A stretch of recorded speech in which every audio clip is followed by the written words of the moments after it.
Welcome to the roundtable. I am your host, Jen, and I've got some other hosts that are coming in to entertain you guys. I just want to say thank you to all of you that have been tapping in. When you do tap in, please hit the like. I'm going to bring in our sister Denise, our brother Strange Days. And I did want to mention we've had some guest co-hosts. Hey, Salvador. That's right. Thank you. We've had some guest co-hosts popping in, and I think we'll continue to do that for a while.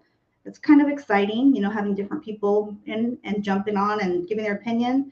So if you would like to make an appearance on the roundtable, you guys hit me up on IG or send me an email. So let me bring in our sister Denise. Hey, Denise, how are you? Hi, good. How are you? Good, good. Sea Dog. How are you, Sea Dog? We're going to bring in our brother Strange Days. How are you, Strange Days? Great. How about yourself? Pretty good. Just staying, trying to stay warm. The weather's crazy, you guys. Yes, I was sir. just saying, I had an appointment in Monterey on the way back. As soon as I start merging onto the freeway, I get this weather alert on my phone. It makes this crazy noise, like end of the world kind of sound. I was like, What is this? And like Amber Alert type? Yeah, and it was like shelter in place, 80 mile per hour winds, it said, and extreme, damage and possible loss of life. It sounded crazy. All that? Yeah. Hey, that's fast. That when you're on the road. You know what? I stayed on the road. I probably should have pulled over, but I was afraid I was going to get stuck in Monterey if I didn't get back to Salinas, because when it floods, it cuts off, it makes it an island in between. So I would have been cut off from my family. Wow. I wouldn't have even gone today if I knew the weather was going to be that bad. But hey, Sea Dog, good to see you, brother. So how is it where you guys are at? Raining? So lost. Where's my hat? Nick. Yeah, it's raining over here. Is it? It actually just stopped a little bit ago, but we're expected to have a little bit more, but I don't think it's going to be too much. Okay, that's good to hear. Yeah. Not too bad. We're supposed to get rain till what? What's today? Tuesday, Wednesday, Thursday, Friday for 3 more days. Yeah. Guapo one, you made it. Hey, yeah, Monterey was hella bad, huh? How are you doing where you're at over there in Watson? Yeah, we're getting drenched over here right now. Wow. Artie, how you doing, brother? That's right. So let me just get a couple topics up here. And, I'm going to do this shout out to Cultura Cafe. He had brought this up on, I think it was maybe our second roundtable. And we barely had touched on the thing about bullying in school. Oh, okay. He sent me this article, and it's calm at the moment. Good. It happened in Santa Rosa, and I'm just going to read a little brief part of it, and you guys let me know what you think. So 2 students were unfortunately stabbed by another student inside of an art class at Montgomery High School on Wednesday. The Santa Rosa police chief said that the students, a 16-year-old boy, passed in the hospital after the classroom fight. The victim had been identified as a 16-year-old. I don't want to say his name. Classes at Montgomery High School were canceled for the rest of the week, and the campus was closed. The department, they received many 911 calls, some of them coming from students. And the investigation revealed, that 2 16-year-old juniors had entered the art room to instigate a fight with a 15-year-old freshman. 27 students, 1 teacher, and 3 teachers' aides were inside the classroom at the time. 2 juniors were not part of the class.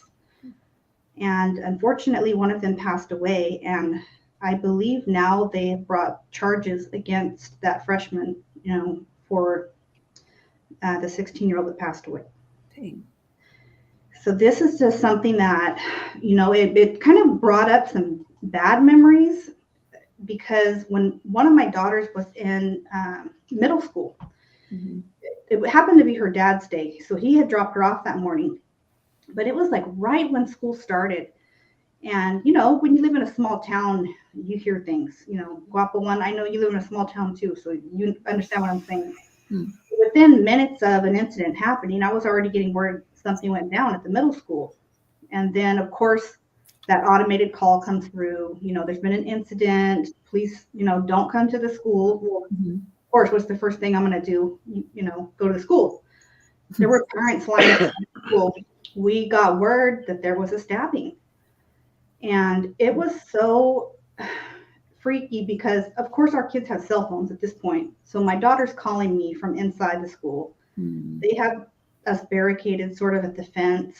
They had already, you know, maintained the situation, but I wanted my kid, you know. Right. And I did end up hopping the fence and going to the classroom because I saw her. Wow. And later on, it was awful to see they had released pictures, one of the news stations, and it was like a very large kitchen knife. And they released pictures where it was like right in the student's chest.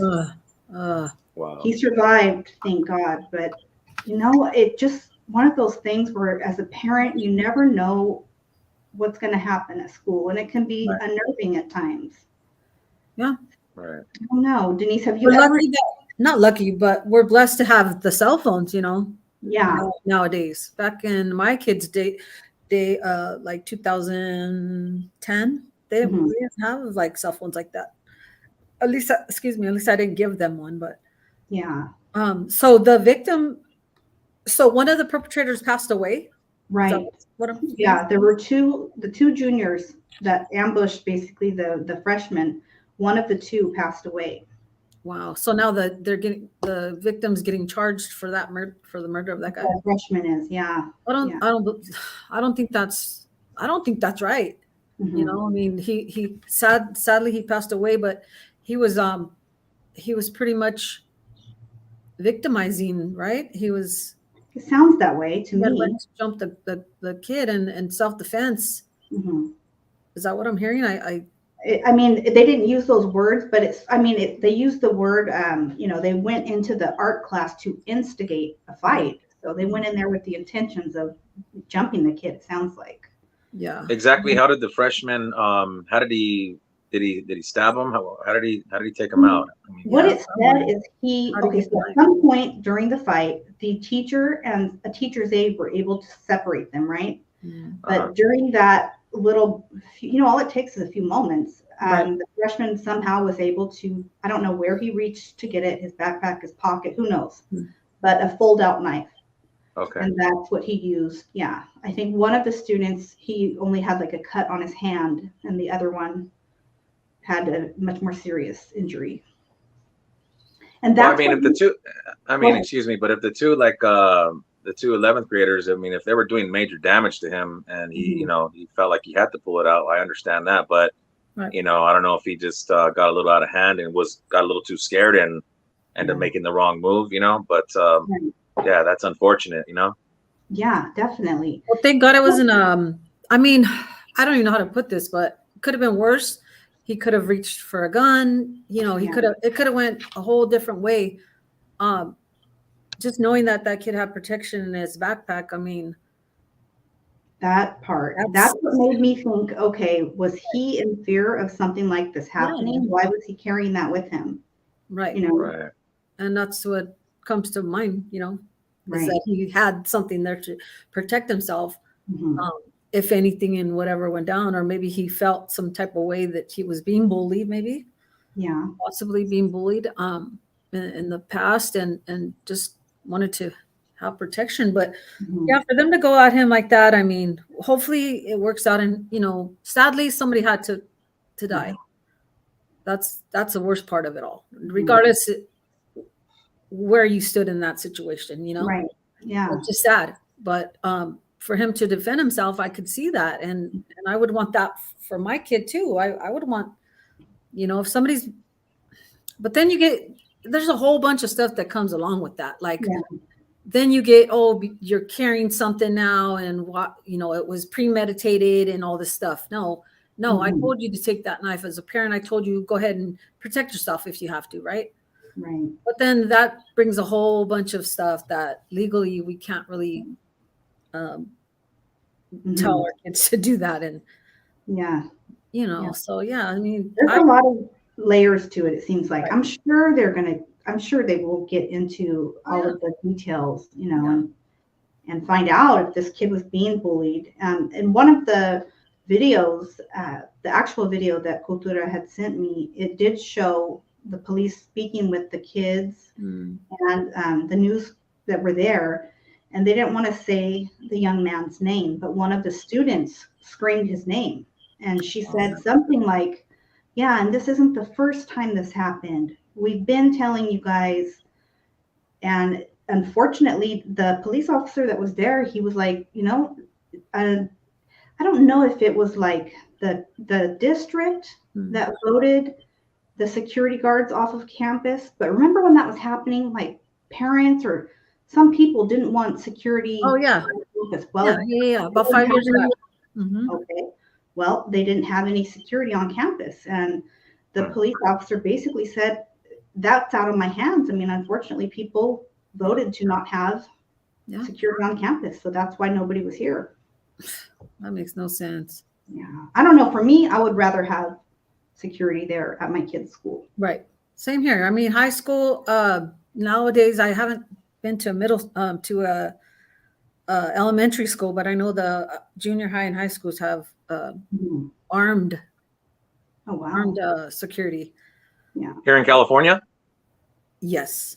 Oh, okay. Because I know that some teachers in Texas have started to become armed. Oh, yeah. Have you heard that?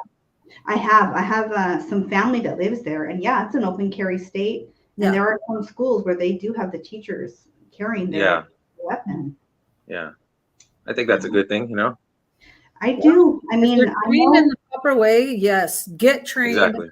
Have training. Do it twice, 3 times a year, even. I'm all for that. I'm all for teachers being armed, but know how to use it and when and how and what. So yeah, just as a teacher should be trained in other areas as well, as far as learning how to read each kid. I mean, not to a T, but for the most part, get trained and have that training at least 3 times a year, I would say. For sure. But I'm all for that, man. Especially here, especially in California. You're right. I think that's a good idea. Like even maybe as often as they do the CPR training, they should do their firearms training. Well, I think CPR is like once a year. I think it's once a year, but at least 3 times a year, because even for me, I tend to forget how to hold it and whatnot, and I go and I brush up on that stuff. I see you know how to hold your firearm, but you can easily forget, and that finger goes on the trigger, and that's where people mess up. Like, do not have your finger near the trigger, and it's okay to I guess it's okay to talk about right now, right? So we'll just say like trigger warning. We are talking about sensitive topics. We're not going to get too graphic. This is for educational purposes only. Yeah. So yeah, it's good to brush up on stuff like that. I mean, especially if you think you know it all, sometimes you don't. Sometimes we don't know it all, and so yeah, I believe that that's a good thing to have. Like the securities that the colleges have, they're carrying, and a lot of them are retired sheriffs from our county. So well, even they go and brush up on stuff like that. It's always You good have to. Definitely. I had this incident. I don't know if I should get into that right now, Jen, or what, but yeah, let me real quick. Can you drop me I don't know, an email or IG? I was trying to get a hold of you about something earlier. And then, hey, Grind and Pivot, shout out to Big Louie. Much love before I shut it down. Guapo One, Artie. Let me give a couple shout outs. Sea Dog, Nick Salas. I know, it's so good to see him. But yeah, Denise, I want to hear, what you have to say, what you were going to talk about. Okay. So back in the 2000s, I'd say my daughters were There was two of them, second and third grade. And I was all involved in their school. I was a room mother. Mm-hmm. I was always going with them on their field trips. I would get together, classroom parties, do all the whole thing. In PTA, I was very involved in my girls' school. And back then there was a few of us. There was a few of us that were involved. And excuse me, sorry, I have the hiccups. I'm trying to hold it. There was a few of us involved. So anyways, my daughter, my second daughter, she was for some reason she started to like cry before school. She didn't want to go to school. And I was like, what's wrong? What's wrong with you? And something was her stomach. She would throw up, but in the morning, every morning for like 2 weeks straight. And I was like, what is going on? Like, what's wrong with you? And she just like would say, she was quiet. She's like her dad. She was very quiet. She would just like brush it off. And I would be like, no, man. So I made appointments, doctor's appointments. I had like, because when she was a baby, she had it's something called H. pylori. It's in your stomach. Yeah, I've heard of that. Okay. Yeah. So a lot of babies carry that. But anyway, she had that. And then I thought like, okay, it went away. But I was thinking maybe it came back. She's getting sick in the morning. I don't know what's going on. And one day she just, on the way to school, she just started crying and broke down basically to me. And I said, what, what's wrong? And she said that she was getting bullied at school, that 3 boys and a little girl were punching her in the stomach, punching her at school. She didn't want to go to school. And I was like, what do you mean punching you? Like who, and I got some names and I'm like, how did I not see this? I'm here. I practically live at the school. Like I'm here all the time. Right. How did I miss this? And so we got to we went to, I had requested to talk to the principal. So I had a meeting with him and he was supposed to pull all those kids out and call their parents and do the whole 9 with them. Right. And I didn't really want to push the issue. I was just like, you need to address this. Like, this is serious. She's a very bright girl. She's, they love school and she just does not want to come to school. So, So I was like, all right, well, he's going to take care of it. He'll handle it. And pretty much I just backed off and I said, waiting for the parents to respond kind of to me or say something, to him or have some feedback from him. But I didn't get any of that. And I was just like, man, what's going on? So I had asked my daughter, did the little kids go to school today? Did they show up? And she goes, yeah. And the principal came in and he talked to everybody. He talked to all the kids and he told us to keep our hands to ourselves. And I was like, that's all he said? And she goes, yeah, that's all he said. And I said, okay. And I was not having that, right?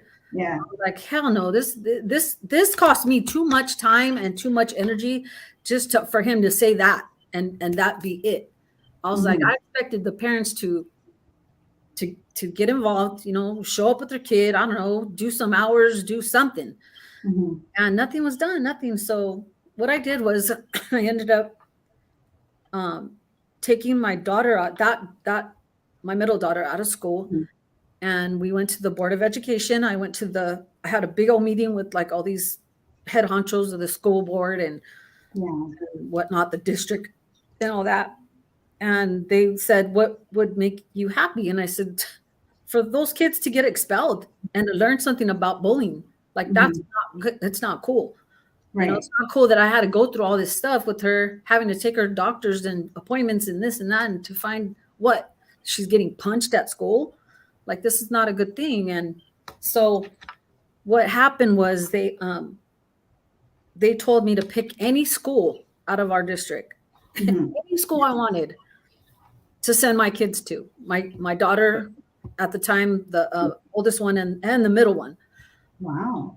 And I said, okay. So I came home and I did some homework and I already knew, pretty much what school I wanted them to go to because they had good stat scores, let's put it that way. Their scores were above and beyond great. Okay. So I ended up picking that school. But what I did was I took the middle daughter out and I had her homeschooled.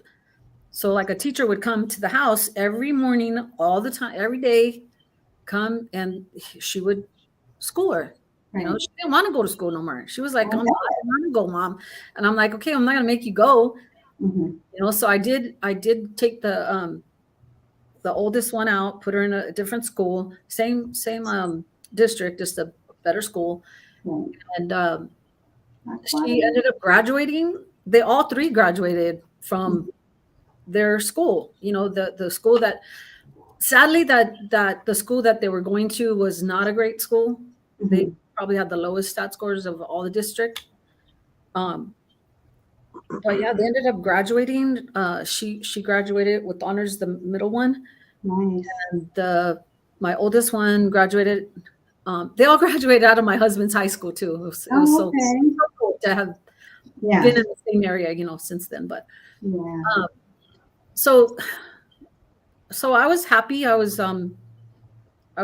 content with them going to a different school, having a great education, graduating, all three of them, like I said, and are productive women now. You know, they're older now, and they love their jobs. They love to go to work, and I'm just like, I'm super blessed on that part, because I always prayed for them to have a good job that they could say, you know, I want, like, you know, you have to be happy at your job. They're happy to go to. I experienced a lot of like, man, I don't want to go to this. I don't want to go to work, because it wasn't something I liked to do, you know, until the end. With that said, were you, I mean, I think I see like a bit of advice in there too. Like, if a parent is experiencing this with their kids, would you suggest that they, you know, go ahead and make a complaint, go to the school board? Well, yeah. So like I said, nowadays, I don't know how much, I mean, you hear it on the news, and you know, you see it, bullying, this and that, and kids acting out. And so for me, I would say, get involved with your school, get involved with your kids, you know what's going on at their school, know what's going on with them. You know, like I said, I was there all the time, and I didn't see any bullying, any type of, you know, mistreatment from anybody with her, but she was hiding it. You know, she was hiding it. She didn't want to get in trouble. Of course, that's crazy too. I mean, and it starts young, so I don't know. I'm glad that you are more involved though, and you are at school. They see your attendance there. As far as the teachers and stuff, they're not gonna mess with your kid. Like they you know, you have this open dialogue with the teacher, and I think that's what parents need to do these days. And again, like, I don't know if they're doing it, but a lot of parents are a lot of parents that I know personally, they're not all up in their school like that. And I tell them, go do it, you know, be involved, get into PTA, go with them on field trips, do all this stuff. It's good. You know, a lot of women though, back then, 2000s, they didn't really want to be involved in PTA. A lot of women were women that came here, you know, they came from Mexico, and they were afraid to get involved because they didn't want to get in trouble. And I'm like, you're not going to get in trouble. Like, this is helping your child. You know? So I think that PTA is kind of died down a little bit. I mean, is there still a lot of moms being active in schools like that? I remember when I was young, there was a lot of moms in the PTA, but is that still going on? I think most women now have to work, right? I mean, that's kind of unfortunate. There's other things. I mean, PTA is not for everybody. You know, it's not for everybody. If you have the time, it is time consuming. And at the time, I worked from like from 9 to 2, so I was able to be more involved with the girls, or just take days off that I had to, if I knew ahead of time that they were going on a field trip or whatever. But there's always time. You know, there's always, you got to make it. Something you could do, something, make cupcakes. I don't know. Show up. You know, just show up. Don't even announce it. Just show up. Yeah. And for you, Jen, too, I was going to ask you. You have a little one, so how is that? You know, it's there's some things that have gone on that, like, I don't even want to say. Like, I'm so blown away by what fourth grade, you know, 10-year-olds are talking about and saying, and you know, I have my, you guys have seen Ruby. She's like so innocent, such a little sweetheart. And I've had to explain some things that I'm just shocked that I've had to explain. I mean, she's heard cuss words that she never heard before. And that's how innocent she is. That she'll jump in the car. Hey, Mom, what does mean? Oh, I'm like, oh, Lord Jesus, help me. Man. Yeah, at 10, at age 10, yeah, shouldn't have to be. I mean, again, I don't have little ones like that, but even as women, as in their 30s, I still have to tell them some stuff. Yeah, I of course. have to explain some things to them, and that's good that we have that trust and that bond, because I wouldn't be able to talk to my girls if, like, my mom didn't talk to me like that. I was the last of 4 girls. I was like, I didn't get that talk with my mom. I learned from my sisters. They would tell me stuff, and I'm like, Yeah. Hi, Vanessa. Yeah, hey, Vanessa. The advice that we would get, I mean, the advice I would get from my mom back then was, get them before they get you. These days you've got to be careful because they take the stuff we did and got away with in school in our day. I think it wouldn't fly. Like, they are pressing charges on kids now, and it's different. Yeah. So, and a lot of teachers back then too, in the 2000, like a lot of teachers too, man, try to be slick, and I'd blow their covers. I'd be like, no, you're not gonna do that. Nope, not on my watch. You're not gonna be doing stuff like that. Like they I was not a trouble. I was like I don't want to say troublemaker, but I wasn't a shit starter either. If you showed me something wrong, like, I'm gonna address it. Like, it's gonna be handled, and it's gonna be handled in the right way, because that's the way it is. Now, what were you gonna say, Strange Days? Oh, I was just gonna tell Denise that it sounds like her and her husband did a pretty good job with her daughters, and that's pretty cool. So congratulations with that, and kudos to you guys. Jen knows. Like, I said it so many times before. If it hadn't been for raising my girls in church, like raising them with that foundation and just being, that family. He didn't go with me to church right away, but eventually he did, and I had to wait at least 5 years for him to follow and to understand the life that I wanted now for my girls, So them just being raised in church and knowing God and loving him and having him as a personal, having that personal relationship with them, they know, they know, and I'm blessed for that. Like, we are. Thank you, Stranger Days, for saying that, because I don't like to be boastful, and I don't. It's the word that I got put in that where, oh, you're so boastful. I'm like, what does that even mean? I love myself. I love the Lord, and my girls know God, and they know, they know right from wrong and morals and values, and that's what's sticking with them, Right. That's good. Shout out Heart Life Phoenix, Pastor Tony, Vanessa Corona, Rich DM650. Let's see. Artie Marie. Hello to the chat. Greetings, everybody. E-Vision. Thanks for being here with us. Shout out to you guys. You know what, Denise? I think that was a great segue into the next topic. You mentioned that you even talk to your girls, in their 30s now.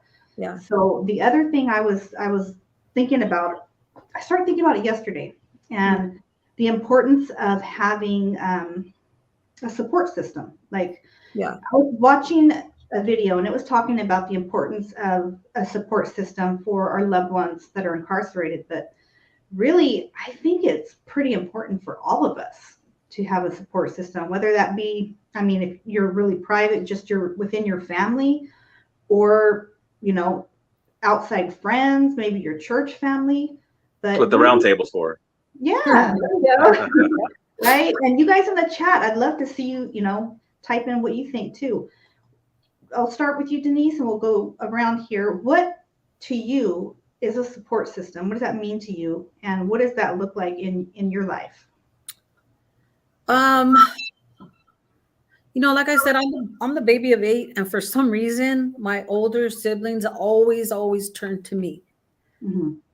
I always try to be that example though, too, at the same time. I think that I'm a huge part of their support system. Like I want to be, you know, their support system. I have my girls, like you said, and my husband, like that's my support system. Like, you know, we're not private, but we're not like secluded either. We you know, our business is our business, but if I needed, you know, I know that if I need my siblings, that they're there, you know. But yeah, being a support, sometimes it gets, you know, sometimes it gets overwhelming. Right. And I don't know everything, but what I've been through, I can go ahead and be supportive in that area with you or for you. You know that, Jen, too. Like I can be there for you in our relationship, like, you know, where I stand with you. And because I had that experience, and lived it and gone through it and whatnot, I could relate. Yeah, you can. Yeah, for sure. I feel that. With that, I think having support is really, it could be good and it could be not so good, because you have to trust your supporter. Like you have to trust, you know, I trust my husband. I trust him that I could tell him something and he won't go and tell girls or, you know, share it with somebody else. Like that's just the way I feel, you know, and that I could trust him being after all going on 34 years, you know, in June. We're gonna wow, 34 years. Yeah. And it hasn't been like, it hasn't been easy, but at the same time, we've grew together, you know. And one thing I tell everybody in my family too, because they know my husband's quiet. No, they called him silent when okay. But I got it right. Yeah. But you know, him just having the patience and the, like, man, he tells me, he's like, man, you're crazy. He's like, you know, I'm glad that you're like that and I'm like this. And I said, you know what? And I'm glad that I'm this way. And I never how could I say opposites attract. They do, but at the same time, you're right. Opposites attract, because I don't have patience. I don't have patience. As much as I prayed for patience, like I've calmed down a lot, but at the same time, he's like, man, you're so loud when you come into the house, like it's all quiet, and when you get home, it's like, you know, and I'm wondering about myself. Yeah. Like, what would you do without me? You know, like you guys are a good balance, it sounds like. Yeah. And he could put up with my shit, like, then I know, you know. Yeah. What about you, Strange Days? Do you feel like it's an important thing to have support system, and what does that look like in your life? Well, it's definitely very, very important. You know, I live kind of like a hermit, and I live in a shell. So I only have like one really good friend, and my mom. Those are the two most important people in my life. And then obviously you know me, I live out in a rural area, so I don't really get out too much. You know, I love my dogs too. Yeah. They're also a big part of my support system. And in reality, like I said, the round table. And that's why, you know, the last time when Denise asked the question, hey, what made you want to come? It was very therapeutic for me. And, you know, it feels like you have a bunch of friends, you know, and living in a shell, it really helps me to come out when, you know, like I'm here with you guys. So, but definitely a support system is a must. You know, one's a lonely number, so you definitely need to have people around you, you know? Right. I agree. And I'm glad to hear that. I do feel like this is a support system between us and everyone in the chat. We can all sort of come together and, you know, share advice or be there for each other. And even though it's a public platform, it does feel like kind of a little, I don't know, it feels like a little friends group that definitely be there for each other, for sure. I feel like for me, my circle is small as well. Obviously, you know, Janice and I talk, you know, I can confide in her. I keep it pretty small, and that's because I have had, you know, just speaking on trust, like you had mentioned, I have had some bad experiences, only like 2, where I confided in someone I thought I could trust and they broke my trust. Right. And for me, that's really hard to come back from. Sure. Because it takes a lot for me to open up to someone, first of all. So once I do, and if someone breaks that, that's difficult. Yeah. No, yeah, it goes, I mean, your question was the support system. Now that just branches off in a bunch of other, like you're saying, trust, respect, honor, all these different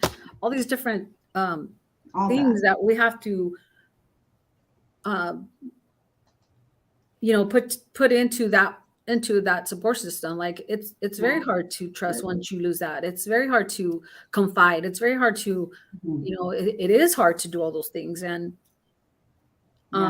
if you don't have, like, even if you have to seek therapy, like seek a therapist, I'm down for that. If you don't have anybody you can really trust and have that support, because we could all be here. We're all here together. And even the chat, everybody in the chat, we need to have this, and I'm glad you took it on, Jen, because you know what? This is therapeutic. It's fun for me, but at the same time, I love to, to see everybody in the chat. I love to, I look forward to it. When I don't see someone for a while, like, man, I'll even throw them in my prayer. Like, I hope they're doing all right. I haven't seen so-and-so in a while. And it is important to me to stay connected. You start to care. You really do. You start to care about, the people in the chat, the people on, on your show. I mean, you just, you become friends, Yes. Absolutely. I agree. And you know what, though? I have learned, what I have learned by being burned is to be more selective about who I confide in, even though it's only been like twice, I said, but still, more selective, sort of, I don't know, just vet someone and their whole get down. And looking back, I should have realized that the people that burned me, there was red flags. So all the gossiping they were telling me, even though I didn't want to hear it, was like, you know what? They're probably doing the same thing about me to other people, So I did learn from it, Yeah. And that's the thing, you learn as you go. Like I said, my husband, yes, opposite attract, but at the same time, like, we grew up together, we learned wrongs and rights. We've seen, like, my husband, man, you do him wrong one time and you're done. Like, you're not involved in his life anymore. And sometimes I tell him that's not good, but sometimes I learn off it and I'm like, you're right. You shouldn't mess with that person again, or don't give him a second chance to slap you, slap me once, slap me twice, but third time, like, I mean, come on now, like, right. You gotta know, you gotta be wise to who you have around you. And again, I keep my circle really small. Yeah. Because I have been burned during the past, in the past and stuff like that. And it sucks. Yeah. It's sad and it sucks. And, I think you got to watch out these days for sure, though. I mean, like Jen said, you got to vet people, honestly. Yeah. Right. I probably only had about 5 people over to my property since I've been here for the last couple of years, That's smart. So, and I'm like that too. Like, I don't bring many people to my home. Like, this is my private place, my sanctuary, where I raise my kids. Right on. Yeah. And I don't know. In that way, I'm very private about who I have over. Mm-hmm. Hey, Jan, I hope that doesn't mean you're not going to have me and Denise over for dinner one day. Hopefully, we have to get together one day, you guys. Seriously. And you have older girls. When you have older girls too, they tend to put you in check sometimes, or remind you of things, and you're like, damn. Sometimes I'm like, dang, man, you're right. Like, you know what? You're right, because my older girls were. It's crazy you say that. We're like the first ones to be like, Mom, that girl's weird, or something ain't right. Yeah. They peeped it, early on. And I'm like, no, she's just different. It's okay. It's the intuition. It's the homegirl was weird.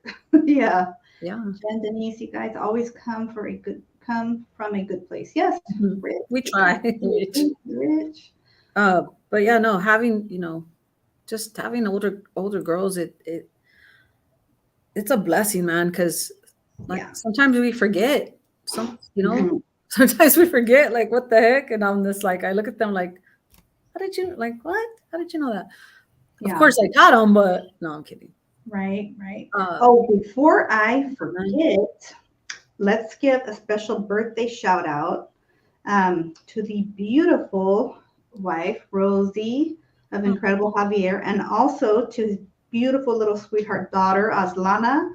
Happy birthday to them. Double blessing. Happy birthday. Yeah. Today's Benny's birthday too. Oh, happy birthday. Oh, okay. Happy birthday. Yes. Rosie and Aslan and Benny. Nice. Right on. Happy birthday. Yeah. Happy birthday. Happy Nice. birthday. Javi was saying, he had a bunch of like 6 people in March. I was like, dang, man, that's crazy. Yes, I have a lot in February and December. Yeah. Mine's are June, July, and October. Okay. June, July. Right back to back, huh? Yeah. Exactly. You should have seen me when I graduate. I had like graduation birthday. It was like Father's Day, all this stuff. Yeah, it was just crazy. But Vince, you have like, it's so funny you said that, because the next thing I had written down, let me just read his comment. Exactly. I have many acquaintances, but I have no friends, but I have love for all of them.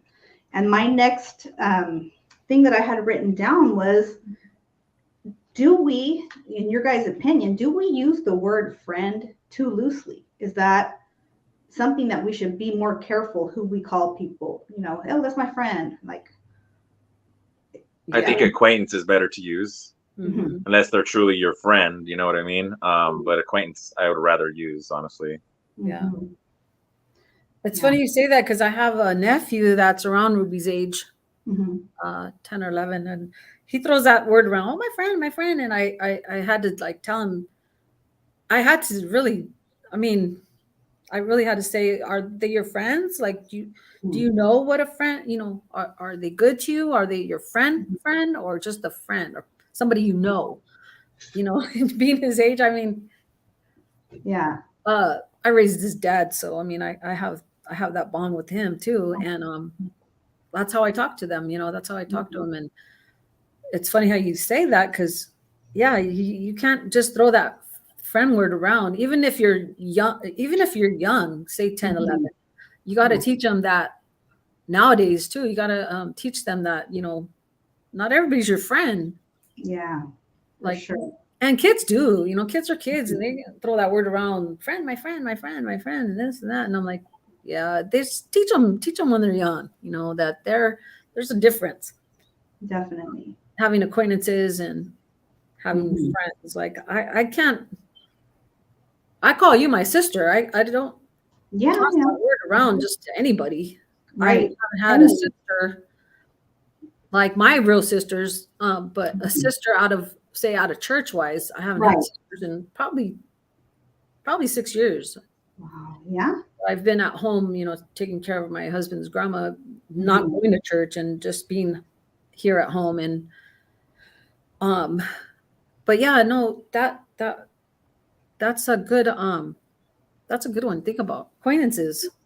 We have many acquaintances. Yeah, definitely we do. We definitely do. But yeah, there's drop the link in just a little bit, you guys, if anyone wants to hop on and share your 2 cents on any of this or include anything. Yeah. I honestly thought we were going to be talking about Trump, because he was indicating his arrest.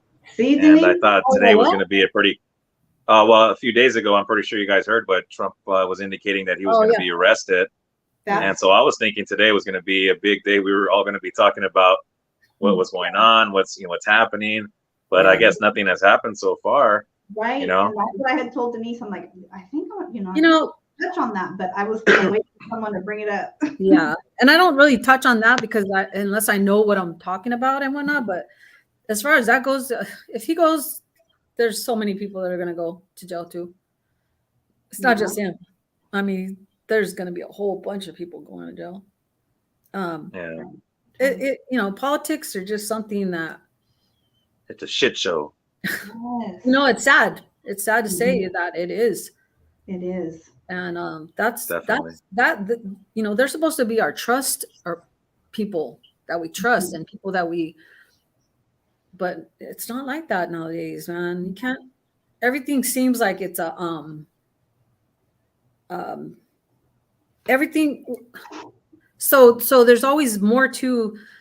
How could I say this, man? I don't want to say it all weird, but there's more than meets the eye, that's for sure. Fake. Everything seems to be fake nowadays, right? Everything seems time. to have something attached to it. Right. As far as we can't trust nobody anymore. Yeah, well, that's something like my grandma. When I turned 18, my grandma was the one that took me to vote. Like my first time, we would go together every time, you know. And I remember one year, I can't remember who it was. I was like, I don't know who to choose. I don't like either one of them. And she goes, yeah, and you're gonna find that most of the time. She goes, when that happens, what you do is you choose the lesser of two evils. Like, yeah, it sounds messed up, but I have found that to be true so many times. Yeah. But you know what you say about that? I don't know much because I don't, watch the news a whole lot. Do you know what it is that they are claiming to arrest him on? Like, what are the... It had to do with that Heidi Fleiss girl. That the porno star. Yeah. It has to do with something with her and with some type of money and hush money. Okay, this is messed up, but I did see I heard a clip of Trump earlier on Instagram. Someone had posted it, right? And I laughed because this is awful, but one of my kids' dad, they used to call his ex the same name. You know who you are, girl. But Trump was like addressing that chick. I want to remember her name. Who? The porno girl. It's not Stormy Daniels. There you go. Stormy there Daniels. You go. Wait, who's Heidi Fleiss? She's a cochina too. Oh, okay. I thought that was, but it's her. Heidi Fleiss was like a madam. She was a madam. Yeah. Right. Okay. That's right. I forgot about her. But he was like, and to horseface Stormy Daniels. I have. Yeah, I've seen that. He really went there. Man, I just hadn't heard that, name being called to someone in a long time. So I had a little laugh. And then I was like, okay, Lord, forgive me. Yeah, something had to do with her. And then I'm sure his tax something. And but yeah, there's just a whole bunch of corruption there. Right. As far as even our current... There was an interview clip also that they shared. I don't know what news network it was. Because like I said, this is like little clips I'm seeing on Instagram feed. And they had somebody that was in the courtroom when they were like cross-examining this certain individual. Well, I think he was like Trump's ex-attorney or aide. And he had been in the courtroom like 22 times. And, for whatever reasons, I think he did go to prison for something. He's the one that I guess had signed the check for that girl to pay her off. So all these times that he was in court, cross-examined, like I guess he waived his rights each and every time. And then they caught him lying under oath this last time they had him in there. Yeah. So the gentleman they were interviewing on the news station was like, do you really think this guy's going to be, like an upstanding witness to have when he literally like was in court 22 times. He said he never sworn he refused his rights or something like that. And it's right here in black and white, 22 separate times that he did that. Like he already got caught lying. Yeah. Like, this is going to be messy. Yeah. And under oath, nobody even holds that high anymore. It's, I don't know how. I would be so terrified to be busted lying under oath. That's crazy. Oh, I know. That's just scary, right? Yeah. But yeah. I mean, so yeah, I just thought that if he goes down, there's going to be a bunch of people going. Yeah. How do they say? What rolls downhill? So everybody, there are a lot of people will go after him. I'm sure. No. That's great. Hey, Jen, I really enjoyed Mitch last week. He has a plethora of knowledge. I joined his chat, or I subbed to his channel, and I joined one of his chats. And yeah, that man has a lot of knowledge. Yeah, yeah, I enjoy his what he had to say. So maybe one day in the future he can come back on. Absolutely, yeah. I have a lot of love for Mitch and Adrian, his wife. They've been really good to me. They've been really good to a lot of people, you guys. A lot of people that they don't even get, nobody knows. Like they don't try to get credit for or nothing. Like they've helped out a lot of people and just been there, been solid, Right on. And that word is another one that gets thrown around way too much, is solid, but I can definitely say that about them. And he does have a lot of knowledge. I'd like to get an update on his goat as well, the little baby. Yes. That was awesome. That's too cool. Right? That was really cute. We'll definitely have him back on, and Adrian as well. For sure. So I'm going to drop the link if you guys want to talk about anything that we haven't already. So I if you don't mind, I'd like to ask you guys your opinion. Sure. Last week, Lindsey Graham, I'm not sure if you know who he is, but he's a senator or something. And it was like last week, Wednesday, I think, Mexico considered starting to do business with Russia and China. They basically are considering using their currency, which is BRICS. And the day after, Lindsey Graham and others in the Senate spoke freely about, now possibly starting to send missiles and soldiers into Mexico to take care of the cartel. What do you think about that? Because, I don't know if you understand what's going on, but the reality is that, Mexico is talking about using somebody else's dollar, not ours. So our government got a little upset about that. And the very next day, on the news said, hey, how about we roll in, start sending our guys and possibly some missiles to take care of the cartel all of a sudden. So I don't know if you get where I'm coming from, but I find that pretty bizarre. But with so many of our people living over here from down south, I mean, our family's down there. I got a lot of family over there that I don't even know. You know what I mean? So it's like, it's kind of a, I'm not into the cartel. I'm not, I don't dig what they do, but, it's something to think about. You know what I mean? All of a sudden, and imagine how that would really affect our, relations with, the governments. You know what I'm saying? What do you guys think about that? Even in the chat, what do you guys think? Yes. Well, check it out. First of all, I don't like it because that is on our own soil. You know what I'm saying? Like there's no ocean separating us. There's no safety net. Like, why would you want beef within, you know what I mean? The same continent. Like that's wild to me. And you're right. There's so many of us that like there's people go back and forth for work even. So I would love to like, not because I need to educate myself on what's really going on. Me too. Yeah. Thank you. That's right. Good evening, ladies. I don't have much to say on that, but we don't know how long they've been around. So even before that, it was messed up. Right. So, okay, let me get this straight. So China went to Russia. Is that what you're saying? No, but Mexico, well, basically right now, China, Russia, and other countries that are against the U.S. are creating their own currency, which is BRICS, and is now actually gaining speed, where the Saudi Arabia is now wanting to do business with their money, their currency. And the dollar is backed by petrol. It's called the petrol dollar or something like that. But our dollar is the main, it's the main currency in the whole world, excuse me. But that's coming to a close. So other countries are wanting to do business without us. So Mexico is now considering doing business without us. Once they, announce that, the very next day, our government says, hey, well, how about we go in and start taking care of, the cartels? They're an issue.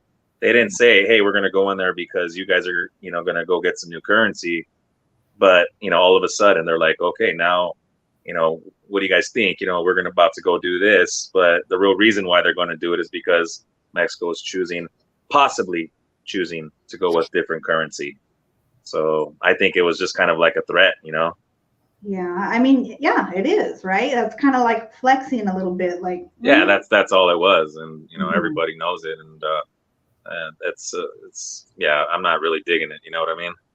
Yeah, that makes me uneasy for sure. Hmm.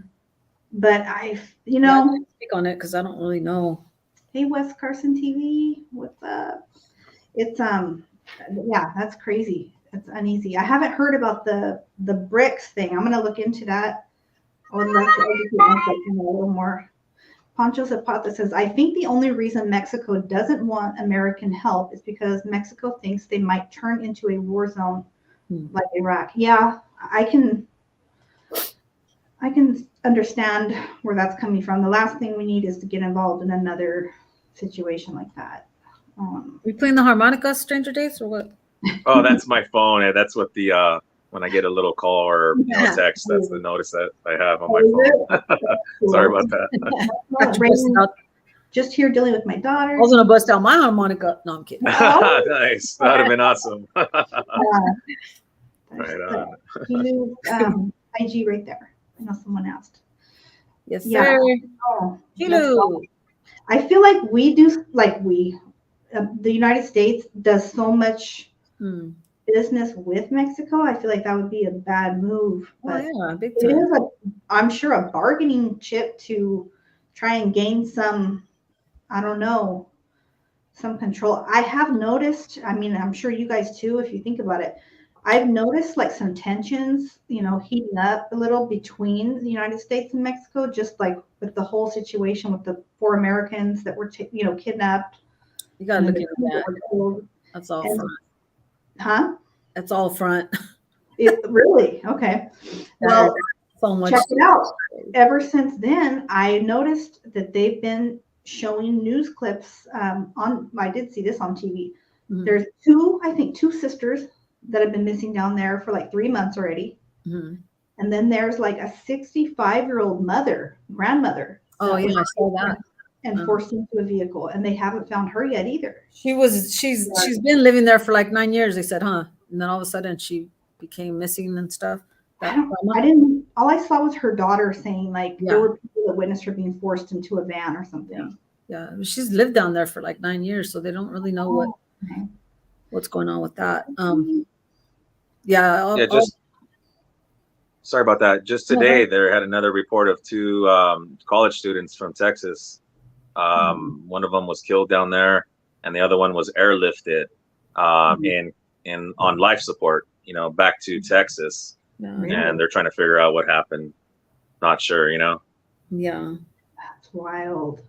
Yeah. Raymond says Mexico won't go against the U.S. They are too close to us. That's what I was thinking too. But I don't know. We're in a crazy world. Yeah. I mean, if you don't belong down there, don't go over there. You know what I mean? So. Yeah. I don't know.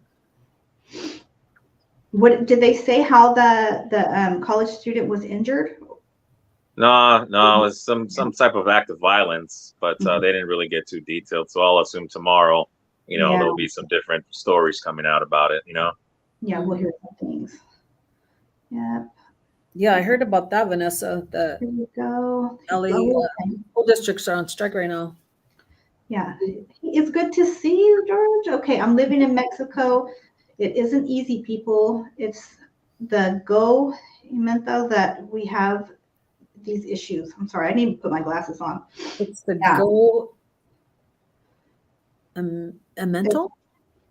I think I don't know if they misspelled that, but well, I know that you. Yeah, I recognize your name. I know that you are living there. Like, have you noticed, if you can say, or any of the stuff that any people are talking about? Hey, Jen and Denise, do you guys like camping? Camping? Yeah, I do. Yeah. Well, honestly, for both of you guys and I mean everybody in the chat, honestly, this year is going to be amazing to go see the lakes and rivers. I mean, it's going to be beautiful. I mean, all through the whole summer, nothing's going to be dry, and the rivers, they're going to be flowing. Just be careful when you're next to the rivers, but it's going to be a great time to go camping this year. I'm looking forward to it. Yeah. I used to love sitting on, here comes my loud daughter. I used to love sitting on, in your lounge chairs right there in the water and just, can you imagine now? The water's probably going to pass our neck. Right. So much water. A lot of water. Yeah.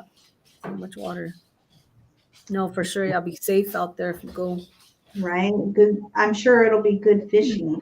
You know, all the streams and lakes will be filled up. Mm-hmm. Yeah. There hasn't been any like major flooding right there in Salinas, right there where you're at, Jen? Oh, yeah. There was major flooding. They canceled school for several days. There was a lot of flooding all around, like Watsonville, towards Castroville, Salinas, certain areas, low-lying levels, you know, because we have the Salinas River. And once that overflows, it goes into all different areas. But what they did was they had to break a couple levees so the water could flow into the fields, because we have a lot, we're mostly like agriculture town and around here. So a lot of the fields had to be flooded in order to not have the flooding go into, you know, the city. Jen, do you say, is it Tulare or how do you say Tulare? Is it Tulare County? Is that how you say it? Tulare County. Mm-hmm. Tulare County. Okay. Have you ever heard of Tulare Lake? I haven't heard of it, but I'm sure at some point. I mean, well, basically, it's a extinct lake, and it's coming back this year because of all the rain. And back before like 1850, it was the largest freshwater lake on this side of the Mississippi. It was way bigger than Tahoe, and it was right there in the San Joaquin Valley, like down in that Kern area where all the low-lying areas are, where the agriculture is at. But because there's so much water right now, they're actually, like you said, they're breaking some levees and allowing the water to go into that area, and it's actually flooding the crops out right now. And some farmers are getting mad, but there's nowhere for that water to go, so they're releasing it back into the original area where it should be going already. And that's actually helping to recharge the aquifers underground to get water back into the ground system. And yeah, it's a great thing for Mother Nature, but a lot of the farmers are pretty upset, you know. Yeah, that's gonna mess us up down here buying food, right? Yeah, there's gonna be some stuff. Kind of a catch-22, you know. Yeah. That's right. Well, we're not in a drought. That's a good thing, you know. We have. Yeah, I'm kind of thinking, you know, because the government's now saying that, you know, now that the reservoirs are so full that possibly they may lose it because some dams may give. And I don't know, man, that just sounds like a big setup to me now. It's like first we're storing it. Now the dams are possibly going to break. We're going to lose it. It's like, you know, what's really going on, you know? But I hope nothing like that happens, you know? Yeah. The thing I was saying earlier, everything has not a cover up, but what do you call it? There's something to everything that we go, Let me shout out a couple people: George Jorge Bautista, Jesse Baca, Rich. I think I shouted you guys out, but let me give you another one. Vanessa, Dusty 12, eVision TV, Vanessa. It's good to see you guys. Vince, yes. Oh, let me put this one up there. The town of Pajaro was underwater when they broke the levees, right next to Watsonville. Yeah, that's where I seen the did you guys see that news clip, Vince, where those guys were in the middle of the streets catching those big carp? Like those fish were like that big. Wow. And they were catching them. Wow. Where people were supposed to see, there's always something, right? Indica Delusional, thank you for the comment. I think he's referring to the 4 people who crossed from the Brownsville border. 4 people were supposed to be pill pushers. That's wild. Hey, Jen, and we're gonna have to pressure Cholo to jump on, you know, one day. Oh yeah, he's definitely give him a little shit. You know what I mean? Just kidding. Yeah, no, that'd be cool for that guy to come on for a little bit. Look it, he heard you. He's coming for you already. Hey, Cholo, there you are. Hey, that was crazy. Jump on, Cholo. Jump on. What's up, brother? Cultura. I mentioned your that story you shot my way in the beginning. You'll have to go back and check it out. So what's up? Good to see you. Good to see Cholo Trucker, Vanessa again. I see this little clip on I guess it was Instagram about this little boy from he was from the Philippines. They found him wandering out in the desert somewhere. The what is it called? Oh my God. What is it called? That man, the border patrol, found him wandering around, and they're saying like he's 2-year-old, but he had this chain on that had an address. I saw that picture. Yeah, I saw that picture. He looks like he's 4 years old. He has a tag on his connected to his neck with an address, a phone number, and the name of I guess his dad or something. Yeah, they had an address in like Louisiana that was in that. Something like that, yeah. Yeah. They're making a big stink about that and said, oh, he don't look like he had he don't look like he was out in the desert for days. He was really clean. Yeah. Right? Who knows? I'm glad they found him. That's so scary, you know? Yeah. But what was the purpose? I mean, what was the point of that? They showed him because he got found by the border patrol, or he got found by the lady that was pregnant. I think that's what I had read, that the lady had brought him over to the border patrol and said basically she found him like that. Yeah. But he wasn't like they were saying he was not dirty. He didn't look like he'd been out there starving or anything, you know? So they were saying that too, that it looked like it was some type of plot that I don't know for what reason. I don't know. You know what? Nothing would surprise me at this point. That's in the world, you know? Yeah. That's what I'm saying. Now that you're speaking about the border, I don't know if you heard about it, but there's been a 900% increase in Chinese immigrants coming on the south border right now. 900%. And there's, you know, busloads of young men, you know, like 18 to 30 years old, you know, all of a sudden you got to wonder what these things are really about, what's really going on. I mean, there's a big issue at the border. It's crazy. It's absolutely nuts. I never thought I'd see anything like this, you know? Yeah. But it's just like, you know, back in the day, everybody was mad. Oh, it's Mexicans. It's everybody from all around the world. And now they're having a problem in the northern border, people coming from Canada. I mean, there's a massive invasion going on right now. It's effing crazy. I don't know what's going on. You know, there's a lot of different, you know, a lot of things I could say, but I don't know what's really going on. You know what I mean? I know. We don't know what to say or what we can say, but scary, right? But I mean, shout out to, you know, our Mexican people and friends and family. We love you guys. This is just crazy. And I have heard that it's many different, you know, people, different countries that are passing through there. So yeah, from all around the world. Yeah. Cultura, that one scares me. The thought on North Korea and the U.S. tensions. That gives me tension. I'm saying that is one, you know, maybe it's partly to do with the crazy stories we've heard about their leader over there. You know what I mean? He is a sadistic person. He has no problem taking out his own family. He had his own half brother taken out, you know, his own uncle. So when somebody is unhinged already and they're leading a country, that's concerning. And he has the short man syndrome pretty bad. Excuse me for interrupting. Yeah, he has short man syndrome big time. Yeah. So I don't know. I don't know a whole lot of the details, but that concerns me very, very much. You know, North Korea really doesn't concern me too much, and I guess the reason is because I mean they're like the size of not even California. And just the U.S. is just so much more powerful. Sure, they have nuclear bombs, but I'm more concerned for people like in Japan or South Korea. Like they're gonna get it.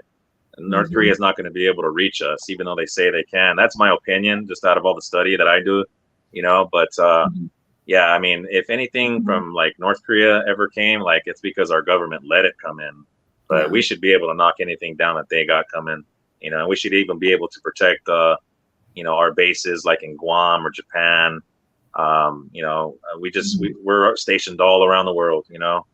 So, I mean, I think that we would have the capability of knocking what they have coming to us, you know, my personal opinion. Yeah, sure hope so. North Korea has 800,000 men enlisted in the military personnel. Wow. That sounds like a number. Can I change the subject a little bit? Sure. What do you guys think? We'll start with well, Jen, what do you think about, say, like, okay, so the juvenile halls here in California, I don't think we have juvenile halls anymore, right? Or I think there's. They're trying to close it all down, right? Or they did. Huh? There's one out in Apple Valley in the high desert. I know that. Okay. But do you guys, this is my thing. Like, I think that instead of, sending our kids to jail or juvenile hall, whatever, they should enlist them in the military. Don't you think that would give them stability and, learning skills and stuff like that? Like, what do you guys think of that? True, Cholo. First of all, I was just thinking that Cholo says, we're soft. We better not get into a war. The U.S. has gotten too soft. My own daughter said that. They were like, hey, our generation, they're not cut for this. I agree with you, Cholo. Yeah, Kokura agrees too. I had heard talk about that, Denise, if they were, shutting down, the juvenile halls and stuff. I drive past the old one we have every now and then, and I mean, I don't know what's going on inside, but it looks like everybody's still employed there. The parking lot's always full. Oh, okay. I'm pretty sure I heard Mike from the Salinas report say that he goes to speak to one of the, I don't think it's like a boys' home. I think it's a camp for the juvenile hall, the youngsters. But I know we have a camp up here, but I don't know if it's still there. Yeah. The only thing that concerns me with, putting people, young people, minors, possibly in the military is they're obviously in there for something already, like a crime they committed. I would definitely think they need to go through a psychological evaluation to see if they're even safe to be holding a weapon. No, let's cut that part out. Okay. No weapon at this point could be involved with what I'm thinking. Okay. Send them to the military, get them some training, get them some responsibility, have them, learn military school manners and all that the Army shows. Like military school, yeah. Yes, aside from having a weapon, like I'm not for any type of kid or, I'm really strict when it comes to holding a weapon. Like, not just anybody could do that. So take that out of the equation. And what would you guys think? I mean, I think about that. I would like to think that would be a great opportunity to possibly turn their lives around, and get them on a track where they find themselves doing something that they can put their self into and feel proud of themselves and grow a passion for becoming something other than what they found themselves getting in trouble for. Right. Yeah. And maybe, maybe they come from a one parent household or just. Yeah. Let me read a comment real quick because Vince was in the military. So he, has some knowledge obviously of it. And he says, no, you need to earn your way into the military. I don't think they have time to babysit. Just saying my thoughts. Right. But, and there's a lot to look around. I'm not saying babysit either. I would not want. What's up, Whack? So I would not want the military. Like I've had family in the military, like 3 or 4 terms, like there for years, like 20 some years. And I get that part. Yeah, even to a boot camp, like even to do that much for them, or just something aside from, like when we were little, we had Boys and Girls Club. We were always at the club. We're always at the Boys and Girls Club. We were always involved in something. But like again, when we got older, we wanted to do what we wanted to do. But I think for me, like that, I would send my nephew there to learn some stuff. Like he I don't want to put his stuff out there, but he was born, with an addiction and that's not his fault.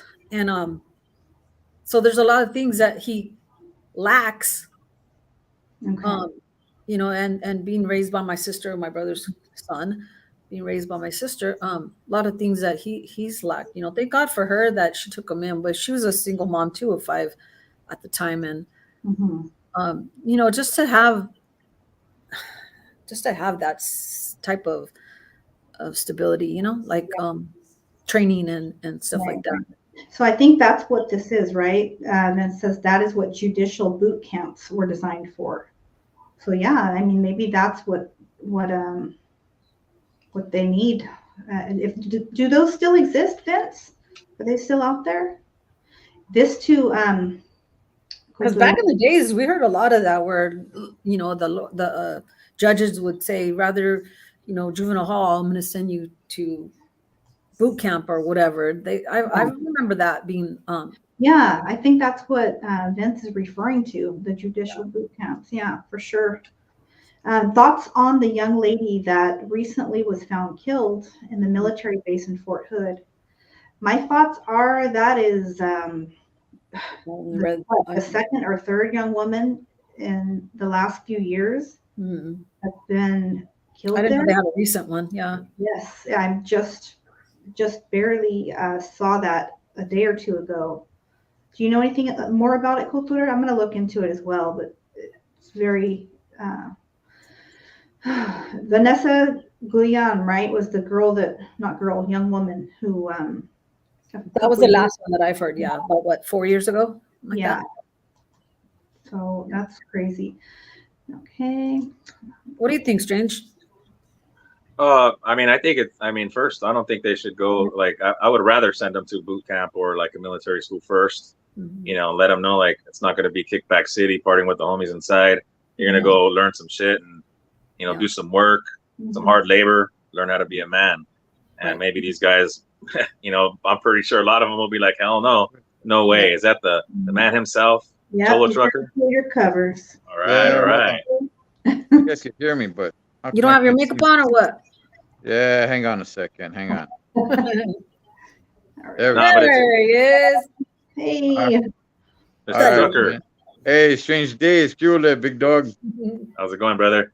All good, all good. Kule to everyone on the chat, my sister, Denise, what's going on to everybody out there? Hey, listen, I just want to chime in a little bit. First of all, I'm a big fan of the show, man. You know, I'm thinking about getting my own round table. You're lucky, Jen. I am. I've been very cool. No, but look, I've been thinking about this for years, right? There's a price with freedom. I know a lot of people don't like to think that we're free and everything. That's cool that we could get into that discussion a whole nother time. But one of those things is the more things get better, the more people complain. And where we're at today, especially with the young generation, because wars are going to be fought more with young generation. Technology is going to have a lot to do with it as well. But man, just people are just not cut out for it. You know, people are just not cut out for it. We're gonna be shooting at us. We're gonna be talking about safe spaces. They're gonna attack us with peanuts because we're allergic to everything over here. I mean, it's crazy, man. It really is. Bravery is kind of a thing of the past, and it's unfortunate. It's unfortunate, but those are the things that come with just having so much freedoms. You know, we don't really see it. We take them for granted every single day, and the better things get, the more we complain. Right. You're absolutely right. I feel like people these days expect things more than appreciate it, and everybody's so quick to be offended and feel like they need to be compensated somehow. We live, you guys, we have it really, really good where we're at. Like, we live in the greatest country in the world. I mean, yeah, we are spoiled, that's for sure. Yeah. Oh, they're gonna come after you now, Jen, for saying that. I mean, let's just say it how it is, right? But yeah, I definitely agree. Vanessa agrees. See? No, I mean, I would say this. You know, everybody wants to point out the flaws. There's always going to be flaws. Why? Because it's humans. Everything is ran by human beings, and everybody knows that nobody's perfect, right? So whenever anything's ran by human beings, there's always going to be flaws. Now, I shouldn't say everybody, but so many people spend the time just pointing out flaws and flaws and flaws and flaws, making it seem like you're living in such depressive state, you know. instead of pointing out the good qualities that that one has. You know, if you're married to somebody, I say like, hey, I love you, but every single day you point out nothing but their flaws. I'm not really sure how in love you really are with that person. Instead of saying, you know, you could, brush up a little bit here and there, but hey, I'm with you because of all these great qualities as well. And I think we pass that on to the young generation. And I'm not trying to be super patriotic here, but we pass that on to the young generation when they just see us do nothing but complain and how bad we have it and how bad we have it. Then they're raised to just believe that it's just all bad and there's nothing great about this place. And why should they, you know, defend it? When I went to that college, I told you guys, when I went to that college, I looked around, I'm like, man, all these young people right here, we cannot fight a war with them. We just can't. And a lot of the older guys, you know, that say they're down and they're brave and everything, yeah, you might be. And shout outs to everybody out there, man. I'm not you know, picking on anybody, but man, some of the gente need to get a little bit in shape, man, just for your own health, you know, not because we're gonna get in a war, but for your own health. But there's a lot of people that are like, man, I will put in some work. It's like, yeah, I'm sure you will, dog. I'm sure you'll give it everything you got, but I think you only got about 3-4 good punches in you, man. And then you'll be you're out of breath. Yeah, definitely. Hey, Monica, you know, it's funny you say that, Cholo. Check it out. I went to church twice on Saturday. I'm pretty proud of myself. But one of the messages the pastor spoke about was, you know, kind of on board with what you're saying. He was telling us, you know, everybody's out. You guys are always complaining, pointing out the bad. He goes, you need to flip it around. You know, even if you still see the bad, you need to start saying it from a different perspective. Like talk about the positive in it first, and it's eventually going to change your mindset. I think I would hope. Hey, it was on mute and I couldn't hear anything. Oh, okay. Monica. Hey, Monica. Hi, Denise. How are you? Nice. Good. Just That's got a message. Yeah. Cholo, do you know Monica?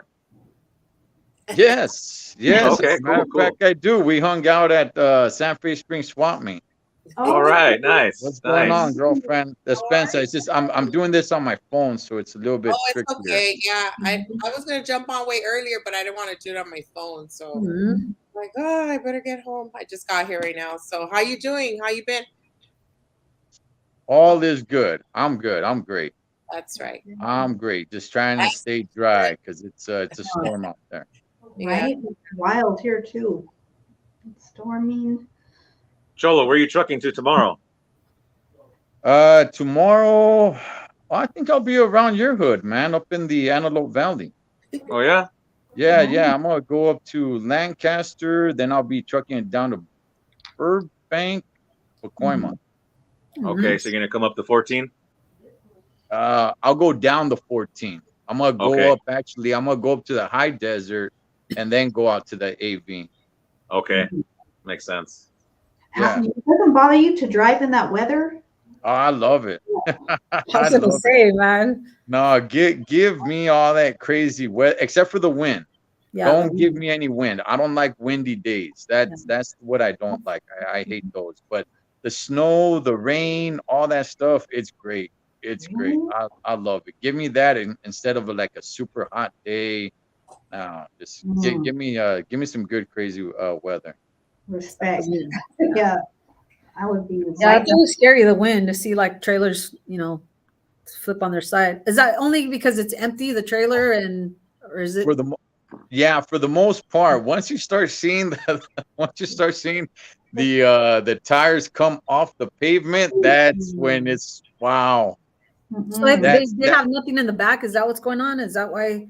Yeah, usually, if you got a full load, usually that's not going to happen. Okay.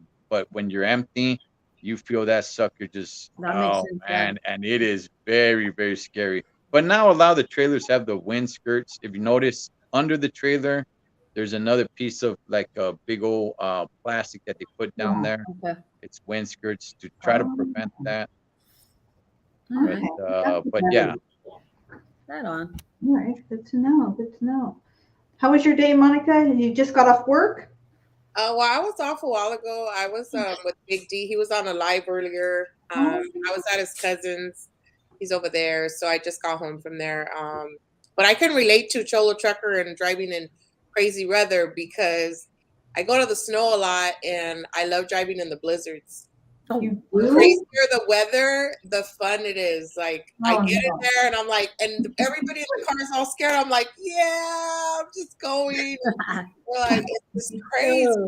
That last storm. I mean, I know we've been having a lot of storms, but before this whole thing hit of all the rain, there was one that just came out of nowhere, and I told Big D, I was like, let's go. We have our snow gear, everything.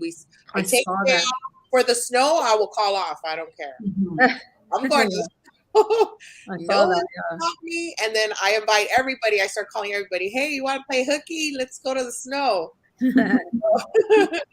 Some people come and they already know me and they're like, no, we don't want to go with you. I don't know about this past snow, but I mean, I like to have fun, but not to be all crazy dangerous, you know? Yeah. Where'd you go? They're going to keep you up there for 4 days against your will because you can't come down. You can't come down the hill. Yeah. That's some crazy stuff, but yeah, no, have fun. We lost Cholo. Sure. That's brave, Monica. I'm like, I don't know. I just driving home today, I got that weather alert and I just went into panic mode. Yeah. But I just started praying. I prayed the whole way home and I had a safe drive home. So yeah. That's good. Yeah, it's good to be, well, we have chains, so it's not like bare tire, you know, you have chains and stuff like that. So, and I'm not going fast. It's not so much about the speed, it's just so much being in the weather, you know, like it's just a beautiful thing when you're in the snow and everything's white and beautiful. Yeah. I love the outdoors. That's why I'm like, blizzard. I won't be no blizzard. I want to have fun. I love, and it's just drive no dang blizzard. Anything, and I'm like, little old lady. I'm just driving. That's crazy. All right, guys. I gotta tap out, man. I'll check in with you guys another time. All right. Okay, Cholo, it's good to see you. Tell your Be wife. well, trucker. Hi. Tell her. Hey, Bella. Safe travels. I want to go. Bella, when are you gonna jump on, Bella? I'll do next week. I'll make a call. Right on. All right. Talk to you guys soon. Good night, Mr. and Mrs. Trucks. I met them at the Santa Fe spot. Yeah, that was fun. I met Denise. Yep, we took some pictures. I have proof. Who else? I have proof. No Cholo Trucker. It was Sunny. Was it Sunny there? Yeah. Who was there? Who else was there? It was me, you, Big D, my husband, Cholo, his wife. Oh, that's when I got called YouTube famous on the dance floor. Yeah. Some guy came up to me. He's like, "Hey, you're YouTube famous." I'm like, "Huh? What?" Oh my gosh.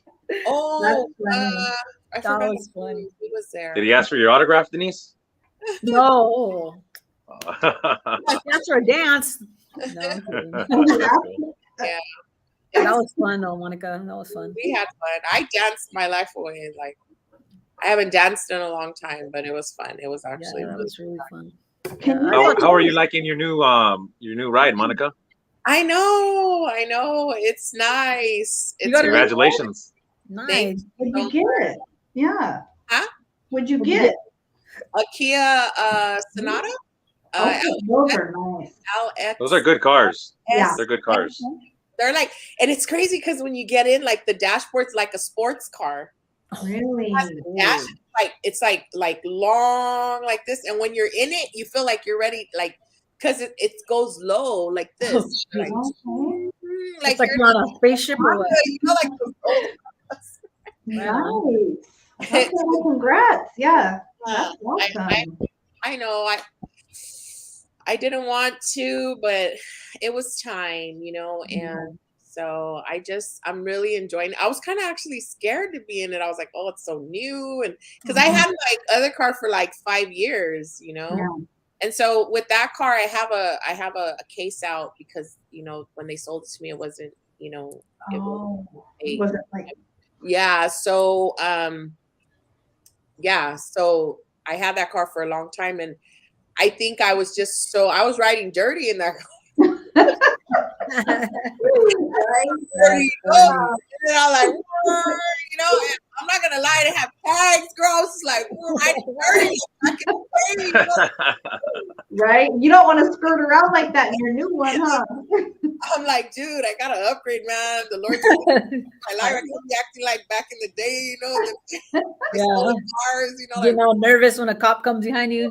Yes. You're like, why do we do that though? You know what I mean? I don't get told. Just riding dirty in that car. And my daughter gets in, she's like, Mom, you gotta clean your car. I'm like, girl, this is riding dirty up in here. One life. Hey, Denise, remember when the story I told your husband? Get in or get out. That was kind of still. Yeah. So now I feel like all like all proper.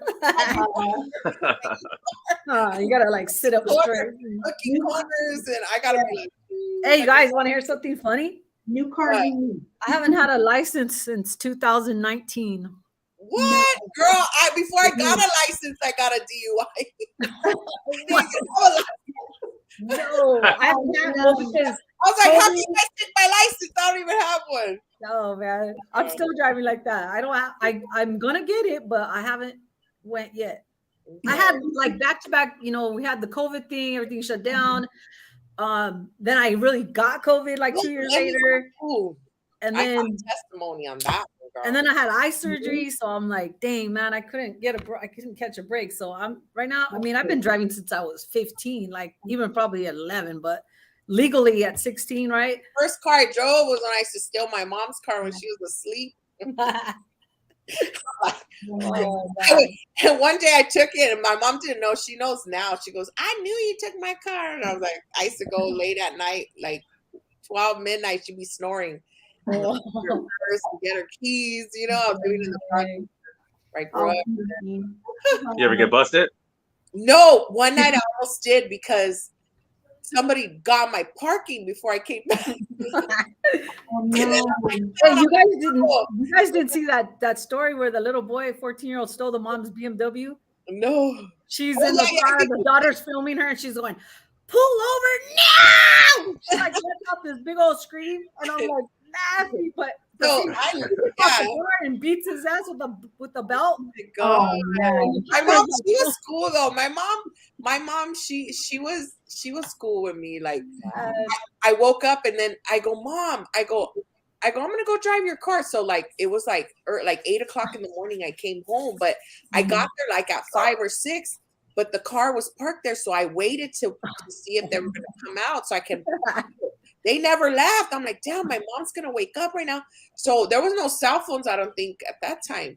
So I got out the car, I parked it in another parking spot, and I went inside. I said, "Hey, Mom, I moved your car real quick because I want to learn how to drive. I just moved to the other side." She goes, "Don't be driving my car, girl." I was like, "Oh, okay." I was like, "Oh man." Where did you grow up, Monica? Huh? Where did you grow up? I grew up in the project.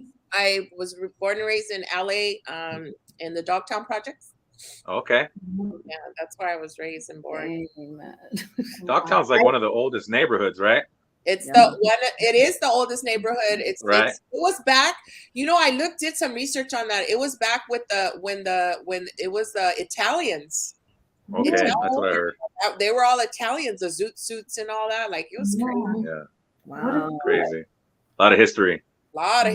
And so I grew up there, and my uncle used to tell me stories about like once I was, African American, and then you got the Mexicans, and they used to war, and then the whites, and like there was a lot of stories my uncle told me before when I was growing up. It was crazy when I was growing up. It was a lot of it was very dangerous, living there. Yeah, I can imagine. I mean, I'm way up north, and I've heard about that neighborhood for years. You know what I mean? Hear stories. So there was like a family of generation out. You know, you have those families that even like they start off when their kids are like 2 years old, and you see them throwing gang signs. And Yep. there's this one family who was very known there, and they're probably still there. Yeah. In years, it's just generational, you know. Exactly. I don't know. Did you guys see this one? Vince says, did you guys see the video of the 10-year-old cruising in the truck in Oakland? I don't think I saw that, Vince.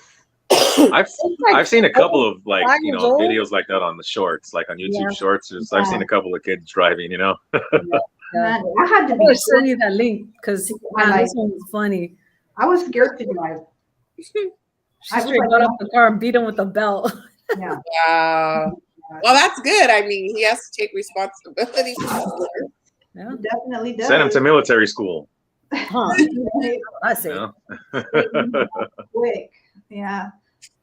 But I used to, you know, me and my brother growing up, like we used to do some crazy stuff. Like he used to steal cars, and I used to steal his car that he stole. Hey, I was always a passenger in the car. I don't have a car. I gotta go somewhere. I was just a passenger. I know. Hey, I remember one time my cousin picks me up, and we're like, "Yeah, he's gonna take me to school, drop me off," and we end up turning some other way, and I'm like, "Where are you going?" He goes, "We're going for a cruise." Joyride. Joyride. Then he tells me, "This car's, hey, cuz I just want to let you know that there's no keys in the ignition." I look, there's no keys in there. Hey, my cousin got in a car accident, and I felt like it was my fault because I used to have master keys. So we had keys to the car. So I used to have a master key. It used to open up. You remember those Toyota Cruzetas? Yeah. Those little sport cars. They were like Cruzetas. You just go right up to it, open the door, get in, and start the ignition like it's your car. So I owned one of those. I had a master key. So that's how we would get to school, you know, because I was tired of riding the yellow bus. I'm like, no. So you would G-ride to school? Damn. Crazy.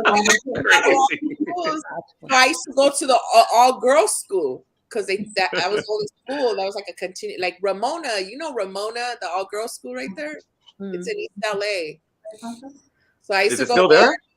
I think I don't know. I haven't checked, but that's where I went and it was me, my cousin. So one day that morning, she came to my house. She goes, "I don't have a ride to school." She goes, because I was sick and I wasn't going to school, and I've always been a leader, so everybody would come to my house and I'd have the car and we all go.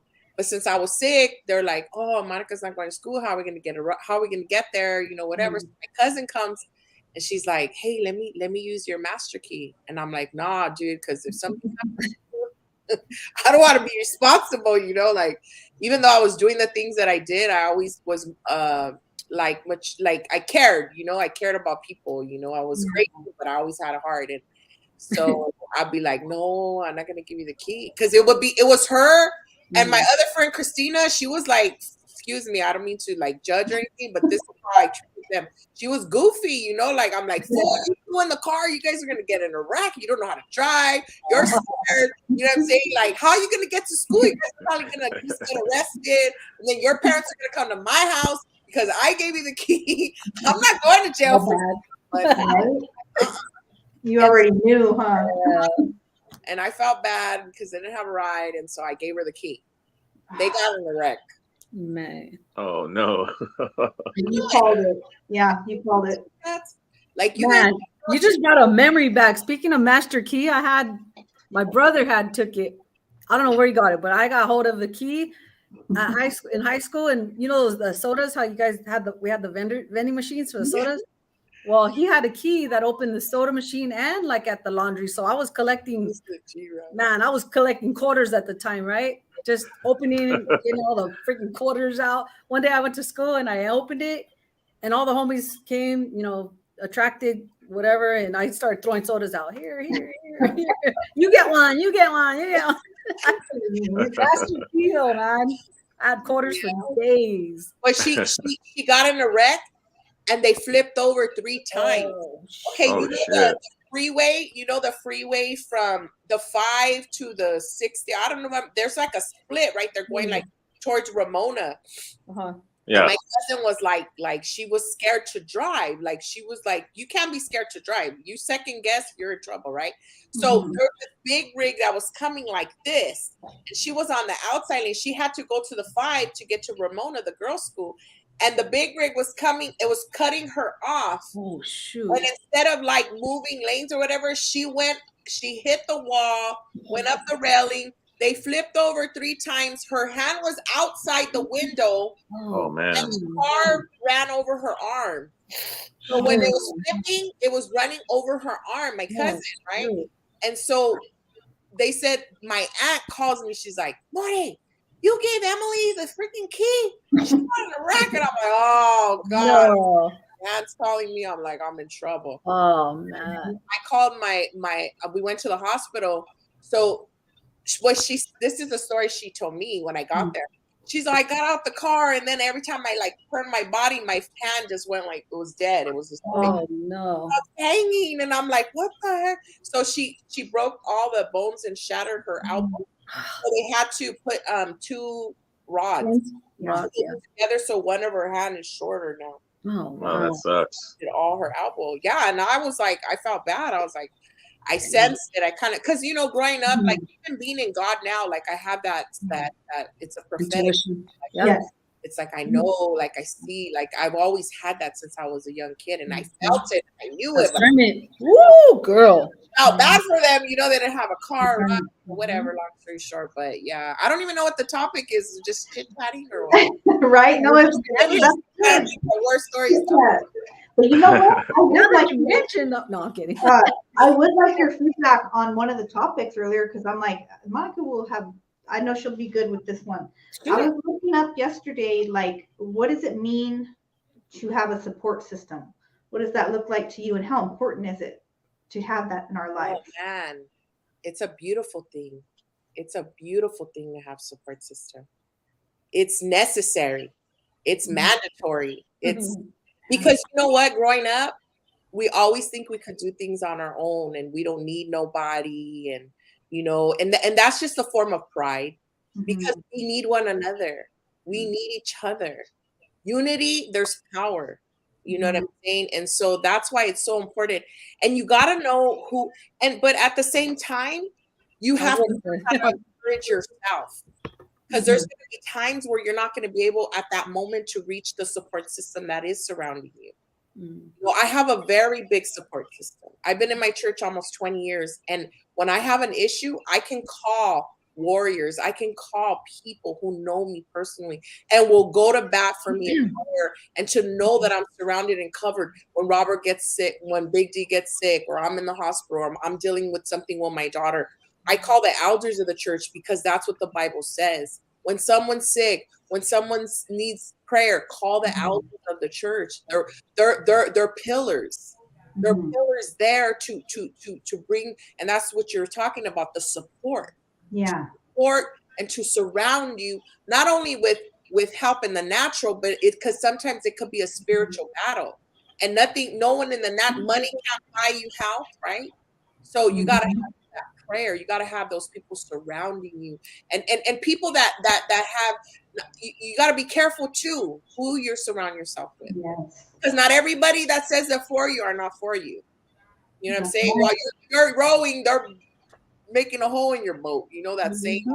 They're rowing, but that person's like, yeah, they're rowing, but they're making so you got to be careful, and that's where wisdom comes in, and that's why it's so important to stay in the book of the Word of God, because Proverbs, if you read the book about you who and who not to, and you know them by their fruit, because a lot of people say with their mouth, but what are their actions saying? You know what I'm saying? And a lot of people say, oh, and people don't like me sometimes because I say the truth, and they say, oh, I'm growing apples. I'm like, no, honey, you're growing oranges. Sorry. No, I'm growing apples. No, those are oranges. You know what I'm saying? But because what happens is they lie to themselves so much that they begin to lead their own lives. So, hi, Nay. How's it going, Nay? So support is very important. Yeah. And and I know a lot of people, you got to be careful because they mean well. But if they're not healed in their own life, their intentions, even if they mean well, are not really good intentions. You know what I'm saying?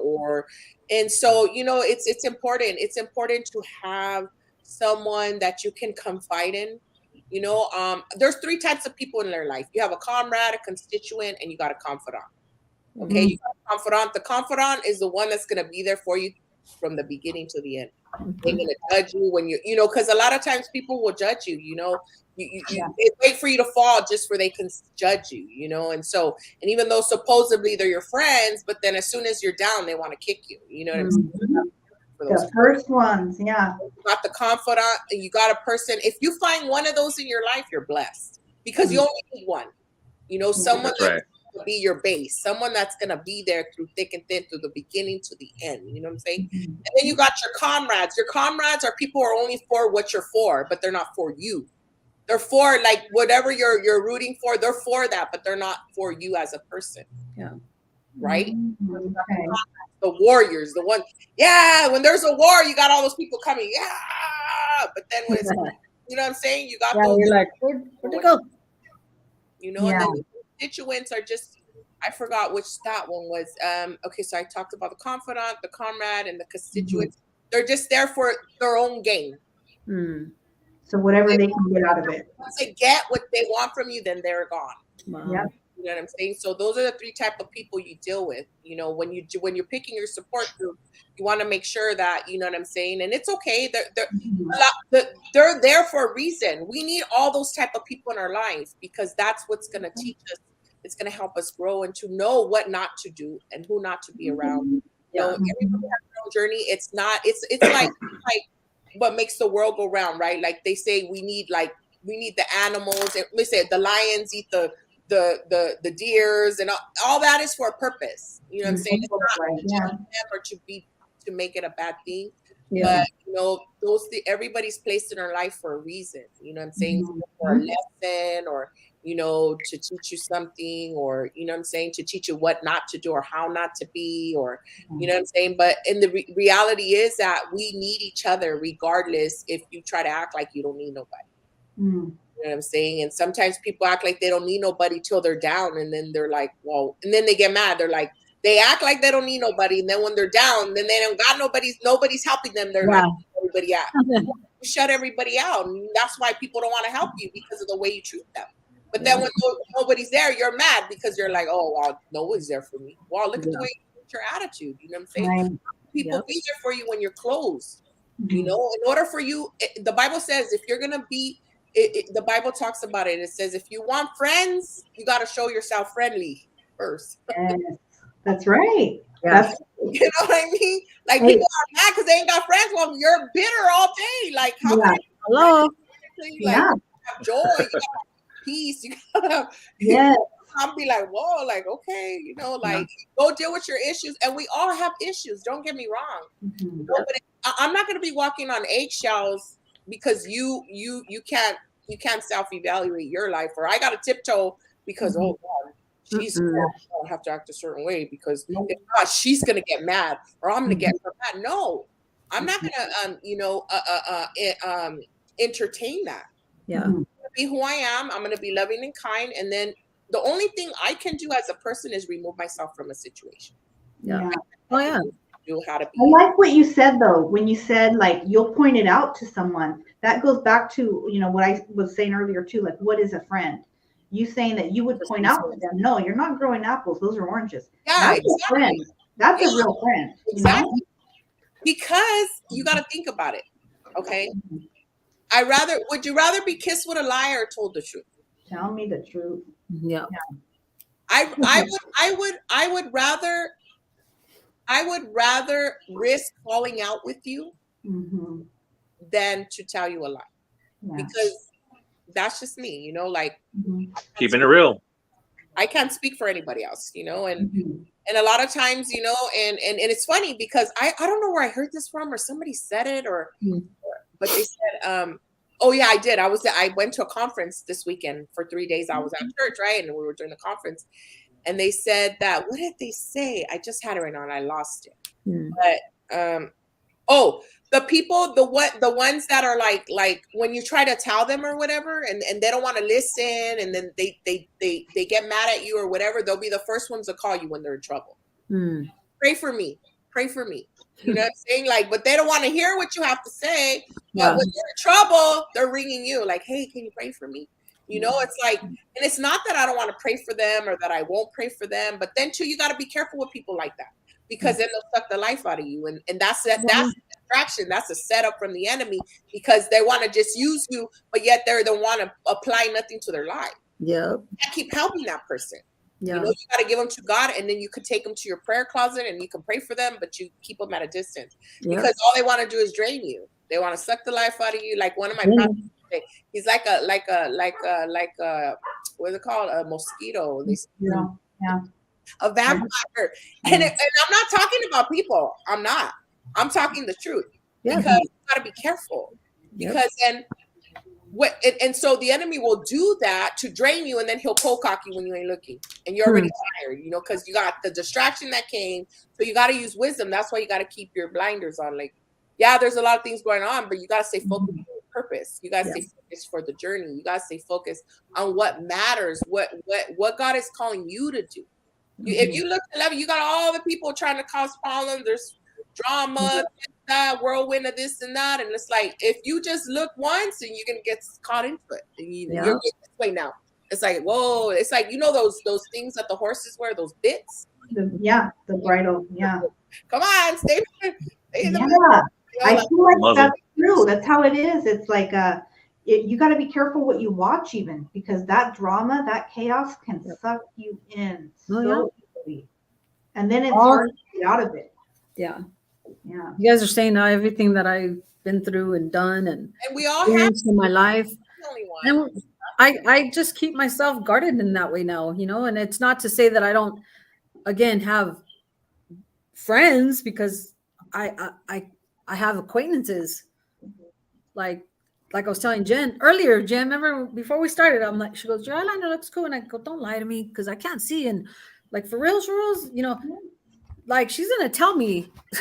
Yeah. No, she's gonna tell me, hey, if I have a booger in my nose. I was just thinking that right now. Tell me. I'm like, how could you be my friend? I've been my sister, right? You're gonna tell me, hey, you got something going on. It's like, come on, if you let me come on live like that, and I find it later, I'm gonna be like, damn. Most people like that. Most people won't tell you got something on your face, you know. They'll just let it ride, or just keep on looking at it, and then when you go home and you see it on your face, you're like, why did they tell me? They were just looking at that little piece of fuzz the whole time or something, you know. I mean, you know, and again, acquaintances and friendship is friendship. It's hard to find. It's hard to find these days, you know. But big time. But yeah, it's a way. It's reciprocated. Yeah. Anybody who doesn't reciprocate back, you're always the one calling them, and you're calling them, and you're calling, and they never take the time out to. I mean, I'll be cool with them. It's not a problem, but I won't consider them, you know, part of my circle, because you know, you got to have boundaries. Right. You know, if you don't have boundaries, then everybody will take advantage of you. You know, that's true. You gotta and it's in a polite way. It's not in a mean way.